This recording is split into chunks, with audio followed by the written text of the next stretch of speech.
Isang maaksyong laban na naman ang pinamalas ng ating dalawang pambato na sina KJ Cataraha at Raymart Gabalio.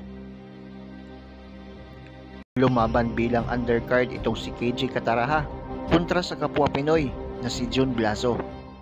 Bagamat napatumba ni Cataraha ang kanyang kalaban, ay bumangon pa din ito at binigyan siya ng magandang laban. Pero nanaig pa din ang galing at tibay ni Cataraha.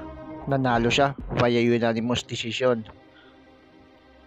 Habang sa main event naman ay lumaban si Raymart Gabalio kontra sa dayong Thai boxer na si Parog.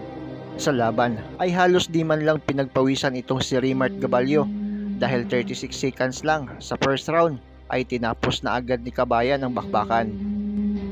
Dahil dito, nakuha ni Raymart Gabalio ang WBO Oriental title. Muli nating tignan ang highlights ng kanilang naging bakbakan.